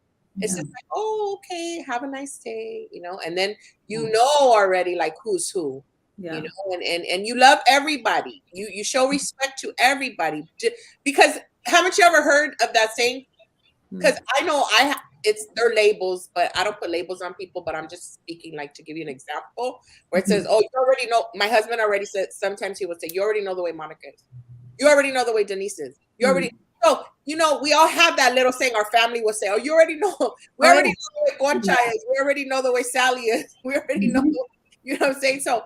And that's the thing. It's like, we don't want to get known like that. You know what I'm saying? We want to be able to be known everywhere you go, despite whether you agree or not, despite whether you want to be their friend or their best friend or not. You still have to show respect. You still have to show the kindness. You still have to show the love. You don't have to, you know, vacation with them, or, you know what I'm saying? But you have to forgive in your heart. You can love them from a distance, but you don't have to be like, well, I'm going to love you from a distance, girl. Like, attacking them. Yeah. Right. You just be who you are and just learn how to manage what you say. Don't just be, because the Bible says the more words that you speak, you get more in trouble like that, you know. So unless you know what you're saying, and you got, like my husband always tells me, you gotta be careful what you say.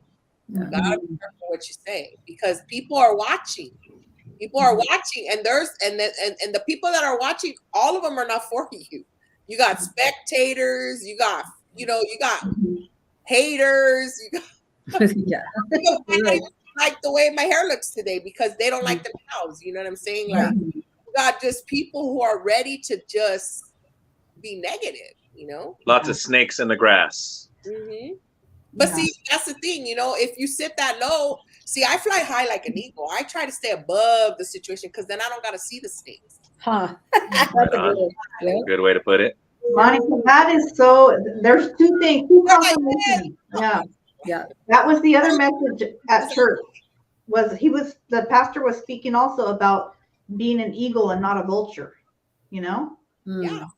And that's right. You know what's crazy though? Let me tell you a story about eagles and snakes. If you take the snake out of its element, because it only can crawl on its belly. You know, when the eagle fights with a snake, he takes them all the way to high up into the sky because it's the elevation. He can't fight. And that's the eagle. He's just flying, and you know what I'm saying? So you gotta take them out of there. If you go down to where they're at, that's their game. That's their playing field. Right? So don't stoop to the level. Don't stoop to the level. Right? So, but if you fly high, and if they have an issue or whatever, you just take them with you high up, and they ain't gonna have how are they gonna live? They can't even breathe because they're used to just being on their belly. You know, if you look at it natural in a practical way, if you look that up later, it'll teach you something. It'll teach you about how to deal with the snake, you know, and that's just life, though. Well said. Well said. Yeah. Hey, Jen, are you going to publish today? Are you going to publish? Don't you have to cut it under 2 hours to publish on YouTube, or am I wrong about that? I don't believe so. Oh, you know? Okay, cool. Because I thought that you had to anything over 2 hours you couldn't publish, but I guess I was wrong about that. Excuse me. That could be, but I mean, it's news to me. So, but we're almost to the 2 hour mark. We got a few minutes. A couple minutes. How are you doing, Jen? How are you? You know what? I'm doing better. I've really been making a conscious effort to change things, change the way I speak about things. Like, even if, like I said, it's not going great, I'm gonna switch it around and reference it in a different way and speak more positively. I've been going to this church with and you know what? I caught myself, and before I was like, oh, this isn't what I'm used to, you know? But I've been saying that for 3 years, everywhere I go. So at some point, I got to look at myself and be like, stop it. You're not going to find exactly the church you grew up in. You know what I mean? Like, so for myself, I'm like, okay, I'm going to start going and I'm going to get involved. And this last weekend, I really felt such a peace there that I haven't felt in a long time. You let your guard down. Yeah. And it felt good, you know. I felt so good. I'm so happy for you. Thank you. That's amazing. That's a big step.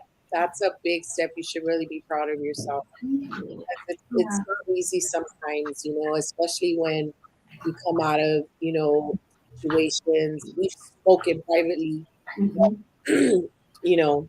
Yeah. Really proud of you, Jen. And you know what? Thank you. And you know what? It's interesting too. It's difficult, but when you start, well, I'll say for myself, I won't say who, but I'll say when I start to draw closer to God, which I've been doing, I've started to read the word every morning when I get up. After I take the kids, that's the first thing I do. It's interesting how people within your family unit, you will see the switch in them. Like, either they see that in you and don't like it, which is something I've experienced recently. And that person was like, what, you know, but I have to push forward. I let people keep me from doing the right thing because I didn't want the fight. I didn't want the disturbance. I didn't want the stress. But I was just allowing things to go on and allowing myself to be miserable. So I had to take a stand. No, you can't. Yeah. Even Ruby, my little one, because she was the last, like she wasn't raised in church from infancy like my other kids. So I'm like, I have to, she's 10 years old. I've got to really make that effort. Yeah. So this morning when we were getting ready to leave, I was so happy she said this. She's like, Mom, I don't know. I have a bad feeling today. Can you pray for me?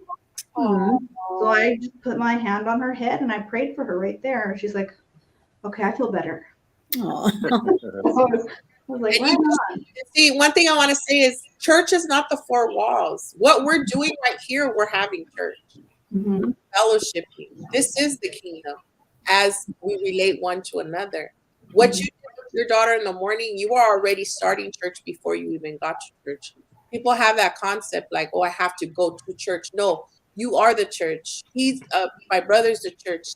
My sister's the church, and what we're doing right here is we're fellowshipping. God says if one or two are here, he's here with us. So it doesn't take a whole lot. It just takes the intimacy that we're having right now. We need to show our children, Yeah. And that's really cool. That's so exciting. And, just know that, it's going to get better. And let me tell you about the people, okay? The ones that are having a hard time because they're seeing the change in your life. It's just people are so used to doing the same dance. And now you're changing the move and they're uncomfortable. They're like, no, you're supposed to go left with me in the chop-chop. You're going right. That's because they're comfortable being comfortable, but you're not. So you're the trailblazer. You're the one that's going to, and so you got to remember this. Whatever you don't confront, you can't conquer. I like that. So yes, you're going to have to confront it eventually, Jen. And they're not going to like it. I'm going to guarantee you that. They're going to push. They're going to huff and puff. But when they do that, you need to get on your knees and you need God to cover you. Right. Because they are trying to see. One thing you got to learn. You can never, when you go into a situation, most likely if it's a bad situation, you're trying to go in to pull them out. No, they're going to pull you in. Yeah. Because the Bible says where there's two, there's stronger. If it's just you by yourself, you just stay in the presence of God and God will deal with them. Because it's not them as individuals. It's what's operating in their life because of the disobedience in their life. Told you that today, Jen. Causing them to come against you. It's not them personally, because the Bible says that we don't fight against flesh and blood. We fight against principalities of the air. So when people have open doors in their life, the enemy has access to cause them, because they live by their emotions. So they'll come and they'll say, oh, look at Jen. She's doing good. Let's go mess with Jen. You know what I'm saying? So because what it is it wants you to go back into that comfort. Yeah. When you're in a comfort place, you're not growing. You have to have momentum. You gotta have momentum too. What do eagles do? They get that momentum in the wind, right? And they're like, when then once you get the momentum, what happens? You soar, right? Yeah. But if you're just like comfortable, you're gonna be with the chickens. Right. I agree. It's like, where are they going? They're following each other. Don't be a follower. And you just and if they don't like it, that's okay. That has nothing to do with who you are as a person. That's not taking away from you. It's time for you to think about you first, Jen. Because so many times we put others first. But you have to get healthy. You have to get well. You got to get the healing bringing to us, as all of us. But once we can be whole and we can get the healing, then we can help somebody else. Yeah, you're right. You're right. And that's what it was. I was stuck for a long time. Hey, but you're not anymore. Right. That's right. Look at the now. Look at the now. Look at today. The past is gone. He doesn't even remember it anymore. God, amen to that. Yeah. Well said. Feels good for sure. Denise, I'm here, girl. I love to hear you because I've been there, done that. My story. I went real deep with you, Denise. Yeah. Because I sense the pureness of your heart as a woman. Thank you. You're a beautiful friend. You're a beautiful woman. You're just a beautiful person inside and out. And I know sometimes, you know, you don't see that in yourself, but you are. And I want you to know that. I want you to know that you're a good mom, you know what I'm saying, and you're a good wife and all that. Just kudos to you, Denise. It's only God. It's not me. It's only God. I'm telling you right now, I could not do this on my own. That's right. So brother, you're glowing tonight, brother. What's up? But you do have a glow about you tonight. Glow on you. He's on what? Who's with me? Yeah. Oh, no, I think it's just my light, honestly. Kind of a different colored light, you know. Goodness. Right? Thank you, though. It's just thanks. You do. You look like you have a radiant glow. Right? Not like in that way, but like, you know, like he just seems so peaceful. He has like a good soul. For sure. I appreciate you saying that. You know, I think, you know, with you talking all that wisdom, I mean, you're dropping a lot of knowledge, and it's humbling to hear somebody talk like that. And it sounds like you've really done your studying, and I appreciate you sharing that knowledge. You know what I mean? I can see why Big D, you know, chose you as his lady. You know, you picked a good one. You know, right on, Big D. You know. That's fine. She's like,